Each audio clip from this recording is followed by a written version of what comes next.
Hi, welcome to Subhashini's kitchen. இன்னைக்கு சூப்பரான சுவையான கடையில் செய்கிற மாதிரியே ரசமலாய் எப்படி செய்யலான்ட்டு பார்க்கலாமா வீட்டில்? வாங்க வீடியோக்குள்ளே போவோம். இப்போ நான் 1/2 லிட்டர் பால் எடுத்திருக்கேன். இது பால் வந்து பொங்கி வர்றதுக்கு வெயிட் பண்ணுவோம். பாருங்கள், பால் அங்கே காய்ச்சறதுக்குள்ளே இங்கே நான் சுடுதண்ணி நல்லா சூடாக கொதிக்க வச்சு எடுத்திருக்கேன். இதில் குங்குமப்பூ போட்டிருக்கிறேன். அப்போ தான் அந்த சுடு தண்ணியில் போட்டால் தான் தண்ணி வந்து கலர் சேஞ்ச் ஆகும், எல்லோ கலரில் ஆகும். இது பாருங்கள், சூடான தண்ணியில் போட்டால் கலர் சேஞ்ச் ஆகும். இது அப்படியே இருக்கட்டும், வெயிட் பண்ணுவோம். இப்போ பார்த்தீங்கன்னா இங்கே பால் பொங்க ஆரம்பிச்சிருச்சு. இது அப்படியே சுண்டி வரட்டும். பாருங்கள், இந்த கன்சிஸ்டன்சி இருக்கணும். இன்னும் கூட கொஞ்சம் சுண்டட்டும், அப்போ தான் நல்லாயிருக்கும் அந்த ரசமலாய் போடும்போது. நம்ம இப்போ பார்த்தீங்கன்னா பால் கொஞ்சம் சுண்டி வந்துருச்சு. சுண்டி லைட்டாக ஏடும் இருக்குது, அதுவும் இருக்கட்டும், அப்போ தான் நல்லாயிருக்கும். இதை அப்படியே கொஞ்சம் ஆற விட்டுருவோம் மிதமான சூடுக்கு. பால் வந்து ஓரளவுக்கு ஆறி இருக்குது. நம்ம இப்போ இந்த டைமில் நம்ம எடுத்து வச்ச குங்குமப்பூ இருக்குங்களா, சுடு தண்ணியில் போட்டது, அதை வந்து ஊற்றிப்போம். அதுக்கப்புறம் 1 கப்பு வந்து நம்ம அப்படியே சக்கரை லைட்டாக ஆட் பண்ணிப்போம். இதில் பாருங்கள், கரண்டிலே 1 கரண்டி சக்கரை ஆட் பண்ணிக்கிறேன்.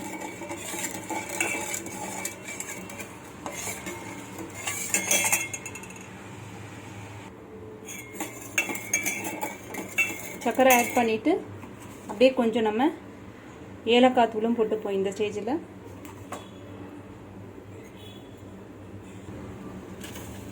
அப்புறம் எடுத்து வச்சுருக்க நட்ஸும் போட்டுருவோம். இது அப்படியே இருக்கட்டும், நம்ம போய் ரசமலாய் பண்ணிட்டு வந்துடலாம். ரஜ்ஜி வந்து எடுத்துகிட்டு போயிட்டு ஒரு பக்கமாக வச்சுருவோம். இப்போ ரசமலாய் பண்ணுறதுக்கு திரும்ப பால் எடுத்துருக்கோம். பால் காஞ்ச உடனே நம்ம வினிகர் ஆட் பண்ணணும், பால் திரிய வைக்கிறதுக்கு. இங்கே பாருங்கள், பால் கொதித்த உடனே நம்ம அடுப்பு ஆஃப் பண்ணிடுவோம். ஆஃப் பண்ணிவிட்டு கொஞ்சம் ஆறட்டும், வெயிட் பண்ணுவோம். இப்போ பால் ஆறிடுச்சு. இப்போ வினிகர் வந்து 1 கரண்டி எடுத்துருக்கேன். கூட வந்து திரும்ப 1 கரண்டி தண்ணி ஆட் பண்ணியிருக்கேன். இப்போ இதில் ஊற்றிடுவோம். நீங்கள் லெமன் கூட எடுத்துக்கலாம், லெமன் இன்னும் நல்லது, நேச்சுரலானது. இப்போ வினிகர் ஆட் பண்ணிவிட்டு நான் இதை கலக்கிட்டு இருக்கேன். கலக்கணுன்னா அப்படியே பால் திரிஞ்சு வரணும். திரிஞ்ச உடனே இதை வடிகட்டிடுவோம். இப்போ திரிஞ்ச பாலை நம்ம வடிகட்டிடலாம்.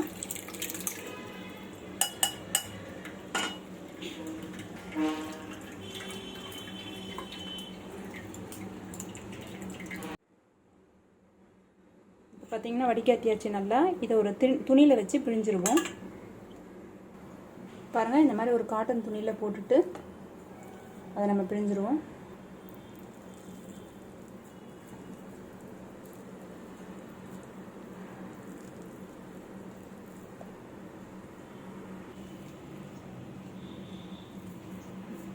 பாருங்க, நல்லா பிழிஞ்சிருங்க. அதை பிழிஞ்சாச்சு. இப்போ இதை எந்த அளவுக்கு நம்ம நல்லா மசிக்கிறோமோ அந்த அளவுக்கு தான் நம்ம பண்ண நல்லாயிருக்கும். பண்ணி போடும்போது உடையாமல் விரிசல் விடாமல் வரும். எவ்வளோ முடியுமோ நல்லா நம்ம இதை மசிச்சுப்போம் கையிலேயே.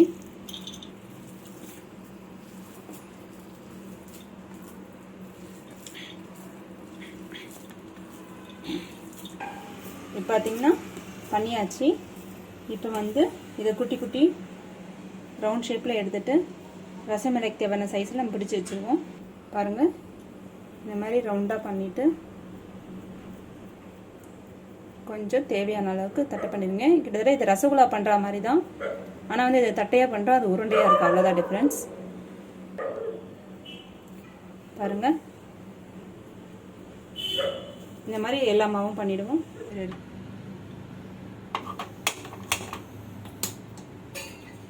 இப்போ பார்த்தீங்கன்னா நம்ம ஜீரா செய்வோம். ஜீரா செய்கிறதுக்கு தண்ணி வச்சாச்சு. இதில் 5 டம்ளர் தண்ணி நான் வச்சுருக்கேன். 5 டம்ளர் தண்ணிக்கு நம்ம வந்து இதில் 3 டம்ளர் வந்து சர்க்கரை எடுத்துப்போம். பார்த்தீங்கன்னா நல்லா கொதிக்குது தண்ணி. இப்போது நான் இந்த டம்ளரில் 3 சர்க்கரை அல்லந்து எடுத்து வச்சுருக்கேன். அதை கொட்டிடுவோம்.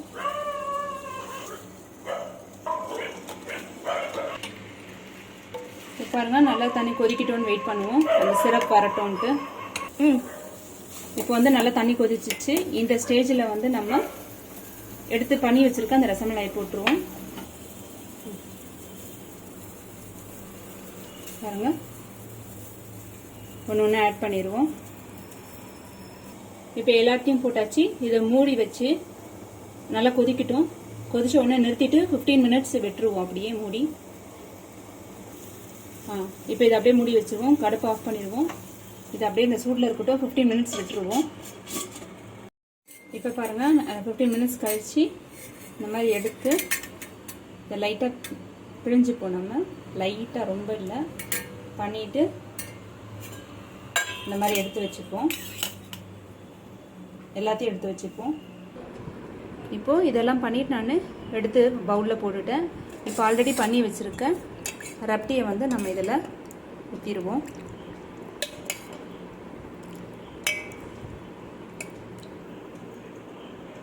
இப்போ இதை ஊற்றியாச்சு ரப்டியை. இதை அப்படியே ஊறி வரட்டும். இதை வந்து ஒரு 2 hours அப்படியே ஊற விட்டுடணும்.